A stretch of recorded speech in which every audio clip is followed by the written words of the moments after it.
Shabbat Shalom.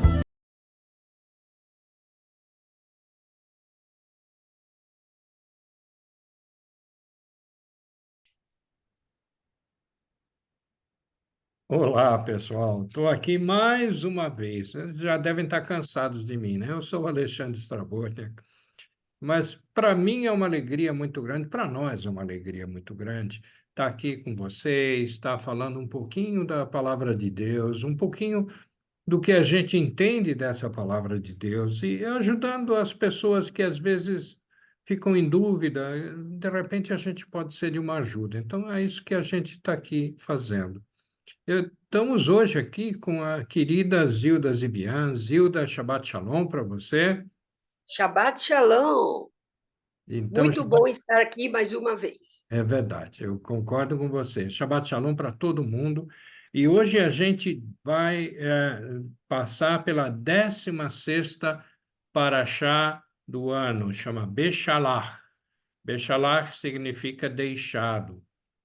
E as passagens bíblicas são na Torá, o Êxodo 13, versículo 17, até o 17, versículo 16. Na Haftará, Juízes 4, 4 até 5:31. Na Brit Hadashah, João 6, de 22 a 40, muita coisa boa aí. Terrilim, o Salmo 66. É sempre muito bom ter um salmo que fala como devemos nos aproximar de nosso Deus. Mas a própria, o próprio nome da Paraxá, que é Bechalach, ela está dizendo que o faraó deixou o povo sair do Egito. Claro, depois daquelas 10 pragas, onde o Egito ficou devastado, o faraó deixou o povo sair. E uma coisa interessante que ele fala logo no versículo 17 do Êxodo 13 é: Deus não levou esse povo pelo caminho da terra dos filisteus, que era um caminho mais curto. Parece que eles levariam algo como menos do que 2 semanas para poder chegar na terra prometida usando esse caminho. Porque Deus disse para que porventura o povo não se arrependa vendo a guerra e tornem ao Egito. Então Deus queria que o povo chegasse seguro nessa terra prometida.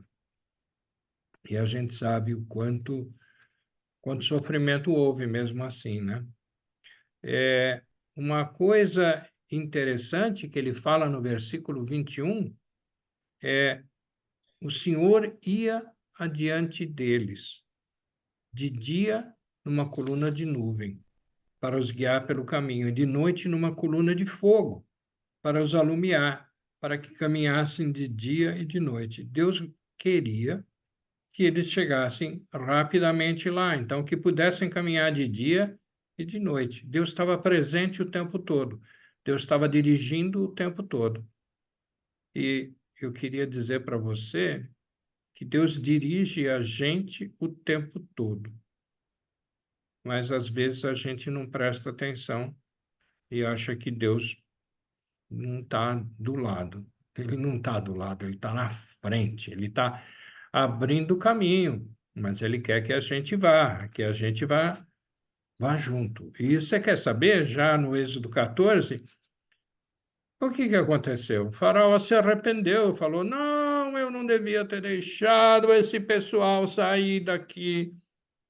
600 mil homens, trabalhadores, para trabalhar de graça a pão e água, vai? No Egito, algumas frutas, algum negócio assim, mas eles eram escravos lá. E Faraó deixou toda a força de trabalho sair. Isso seria um desastre para a economia do Egito. Então, quando Deus diz assim, vou endurecer o coração de Faraó, ele está dizendo, olha, o que eu fiz? Eu fiz Faraó entender a burrada que ele fez sob o ponto de vista econômico, né? Mas não sob o ponto de vista do Deus eterno e verdadeiro. No versículo 6, Faraó aprontou o seu carro e tomou consigo o seu povo e tomou 600 carros escolhidos e todos os carros do Egito e os capitães sobre eles todos. Faraó botou o exército inteiro indo atrás do povo de Israel. Claro, o povo de Israel ficou com medo, você não acha? Um exército imenso, imenso, vindo atrás de você. Eles começaram a reclamar do Moisés, dizendo: Olha só o que você fez, Moisés. A gente estava tão bem como escravo, sofrendo lá, mas estava tão bem. E agora, será que nós vamos morrer aqui no deserto? Você acha que Deus gostava dessa reclamação? Não. No versículo 15, aí do Êxodo 14, Deus fala assim: Então disse o Senhor a Moisés, que for reclamar com Deus, claro, né? Por que clamas a mim? Dize aos filhos de Israel que marchem, que andem em frente. E tu levanta a tua vara, estende a tua mão sobre o mar e fende-o para que os filhos de Israel passem pelo meio do mar em seco. Ou seja, Deus estava trabalhando, mas ele queria que o povo se movimentasse. Se o povo não se movimentasse, não adiantava Deus fazer nada. E isso acontece com a gente também, com a Zilda, comigo, com você. Se a gente não se movimenta, Deus não vai estar te ajudando. Dê um passo, dê o primeiro passo. Pode ser difícil, mas dê o primeiro passo e Deus vai estar trabalhando por você e por mim. Até pela Zilda, né, Zilda? Até por você ele vai estar trabalhando. Claro, o Moisés estendeu a mão sobre o mar e o mar se abriu. Essa história a gente conhece de filmes, conhece da leitura bíblica, da leitura da Bíblia, que é importante, né? E eu acho que a gente tem muito a aprender com isso. O que que você acha, Zilda? Acho essa passagem tremenda, né? Mesmo pessoas que não têm conhecimento da Torá, né, puderam presenciar, né, como você falou, em filmes, em vídeos, em desenhos animados, né? E não tem quem vendo, como diz no versículo 31, né, Israel viu o grande poder do Senhor contra os egípcios, temeu o Senhor e pôs nele a sua confiança, como também em Moisés, seu servo. Então, tudo que nós vimos até agora, em Êxodo, o poder de Deus, né? Tudo que foi Moisés usado para ser instrumento de Deus para mexer com a estrutura do faraó, né? E o Senhor também foi endurecendo o coração de Faraó para poder chegar nesse ponto, né? Então, houve os sinais, Deus foi dando sinais e realizou a maravilha, que hoje é algo que está ainda na mente, no coração das pessoas, quando elas entram em contato com toda essa situação, com essa história, não é? Porque isso é a história do povo de Israel, né? E isso ficou no coração e no imaginário das pessoas, essa situação da mão, do poder do Senhor protegendo o seu povo, né? Então, É, temos na sequência o Cântico de Moisés, não é? Que vai continuar tecendo, não é? Todas as experiências, não é? De Moisés com o povo de Israel, não é? é verdade, é verdade. E esse cântico de Moisés é algo muito interessante, porque Moisés, na verdade, ele faz toda uma reflexão em cima das maravilhas que Deus fez. Até a irmã dele, a Miriam, acabou fazendo uma festa com as meninas do acampamento, que devia ser pelo menos umas 600.000 também, né? E louvaram a Deus, cantaram, dançaram. E mais uma coisa muito interessante que Moisés disse, e que vem de Deus, isso está no versículo 26, Êxodo 15, versículo 26. E disse: Se ouvires atento, hein? Presta atenção. Atento à voz do Senhor teu Deus, e fizeres o que é reto diante de seus olhos, dos olhos de Deus, e inclinares os teus ouvidos, eu aqui inclinar o meu ouvido aos seus mandamentos, ou seja, a lei dele, a toda a palavra dele, a tudo que ele falou, e guardares com cuidado todos esses teus estatutos, ou seja, seguires esses teus estatutos, nenhuma das enfermidades porei sobre ti que pus sobre o Egito, porque eu sou o Senhor que te sara. Egito sofreu tremendamente com as pragas, e Deus falou assim, ó, presta atenção, ouve direito, faz o que eu falo, e eu não permitirei que você tenha as doenças que o pessoal do Egito teve. E foram úlceras, foram pragas, foram coisas terríveis. O Egito ficou completamente devastado. E aí, nesse versículo 26, né? Porque ele fala assim, porque eu sou o Senhor que te sara. Isso aqui é Yahvé Rafá, é o YHVH, que é o tetragrama, né? Rafá é o Senhor que cura, o Senhor que sara, é o Adonai que sara. Isso é um nome de Deus, isso é um dos nomes de Deus que está colocado ali. Eu acho, eu acho fantástico isso. Mas a história segue. E, ok, Deus colocou o pessoal para sair, né? Sair da terra do Egito. Ele abriu o mar. Ele fechou o mar em cima dos egípcios para que não houvesse mais perseguição. Eles estavam fora, não tinham mais perseguição, porque os egípcios foram dizimados, tá? Afogados naquele mar. Mas aí Deus fez o quê? Proveu alimento para eles, porque agora eles estavam no deserto, estavam caminhando no deserto, e aí ele proveu um pão. Ele fez o orvalho cair, e a hora que o orvalho secava, sobrava uma substância que era um pão. E o povo não sabia o que era, né?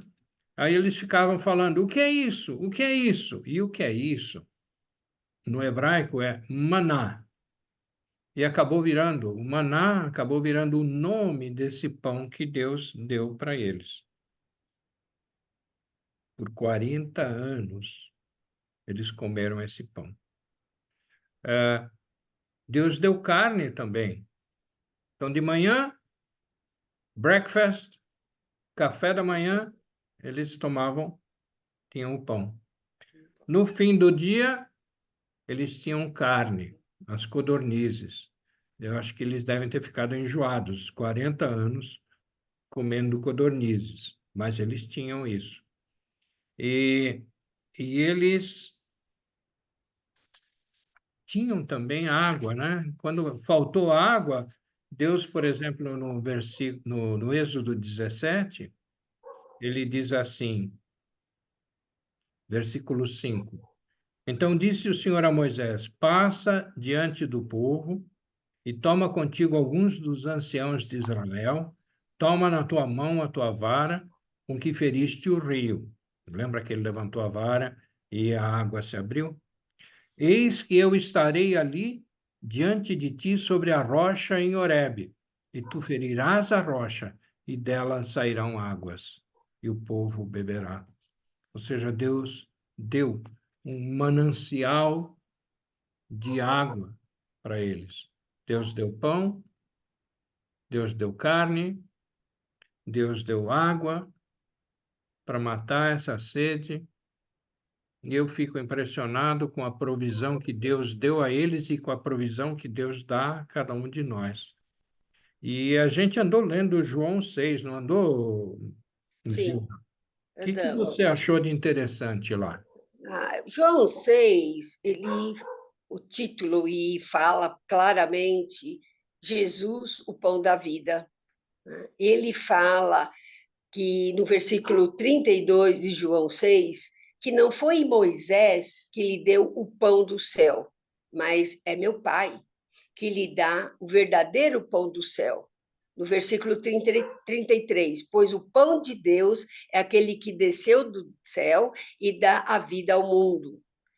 35, Jesus declarou: eu sou o pão da vida. Aquele que vem a mim nunca terá fome. Aquele que crê em mim nunca terá sede, porque a vontade de meu Pai é que todo aquele que olhar para o Filho e nele crer tenha vida eterna. Amém? E eu ressuscitei no último dia. Então, essa comparação, né? Porque o maná ele foi dado enquanto o povo estava no deserto. Quando eles passaram para a terra prometida, eles tiveram que trabalhar, né? Eles tiveram que trabalhar com a terra, eles tiveram que semear, poder plantar e poder colher, né? Mas em toda a história, né, a gente vê a provisão do Senhor, sempre preocupado com o seu povo, né? Essa passagem de Paraxá é uma passagem tão importante, no qual mostra que o Senhor nunca abandonou o seu povo, né? E ele continuou fazendo isso, dando uma coisa definitiva, eterna, e trouxe Jesus, Yeshua HaMashiach, para ser esse pão. Então, aquele que receber desse pão e crer, ele terá alimento para toda a eternidade. Amém? É verdade, é verdade. Então, eu acho que é muito importante a gente lembrar que o nome Jesus é a versão grega do nome hebraico Yeshua. E Yeshua quer dizer salvação. Então, Yeshua é o prometido Messias, é o prometido ungido de Deus, aquele especial. E não tem nada, ninguém mais especial que o próprio Filho de Deus, Yeshua.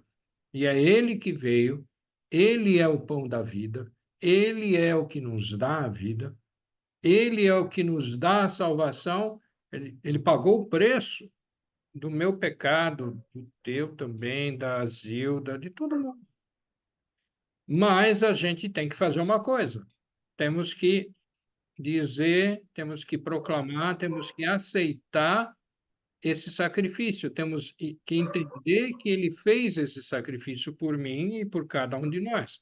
E temos que declarar: sim, eu aceito esse teu maravilhoso sacrifício para pagar o preço do meu pecado.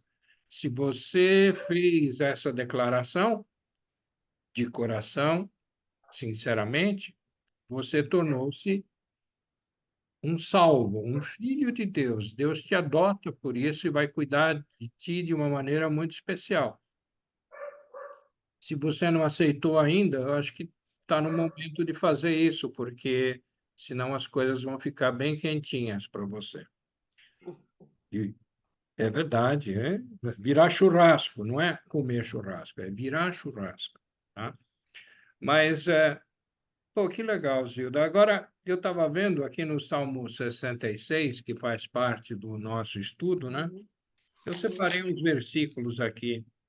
A partir do versículo 8, ele fala assim: bendizei povos ao nosso Deus e fazei ouvir a voz do seu louvor, ao que sustenta com vida a nossa alma e não consente que resvalem os nossos pés.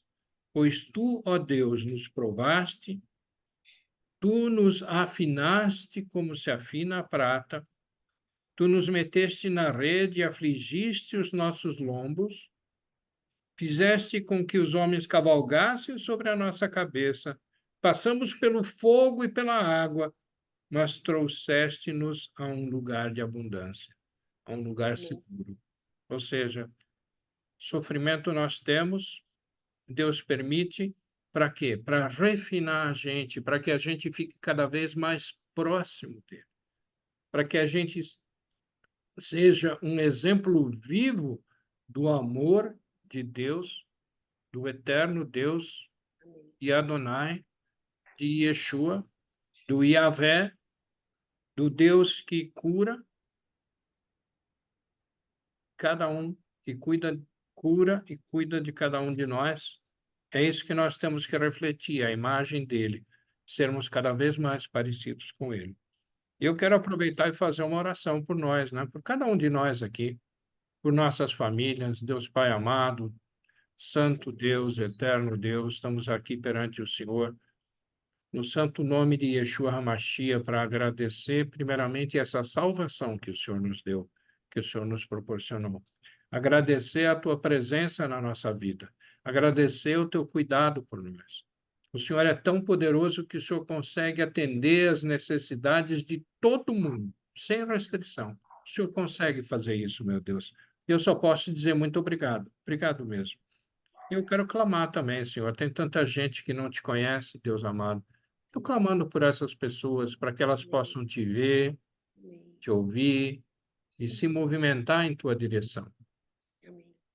Tem gente muito cruel no mundo, a gente vê a crueldade que tem acontecido lá em Israel, é, invadido por povos bárbaros, horríveis, que está acontecendo lá. Eu oro até por esses povos bárbaros, que eles sejam transformados, que eles recebam o Senhor. E muitos do povo de Israel que também estavam distantes do Senhor, eu vi nisso um movimento de aproximação, eles se aproximaram do Senhor. E eu quero que eles também sejam transformados. Cuida de nós, cuida de nós.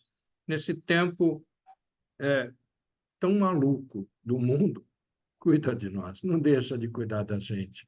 Cuida da Zilda, da Amém. família dela, cuida da minha família, cuida da tua Amém. família. Eu só posso dizer obrigado por estar ouvindo a gente, por estar permitindo que a gente comente isso na casa de vocês. Muito obrigado. Obrigado, meu Deus, pela vida de cada uma dessas pessoas.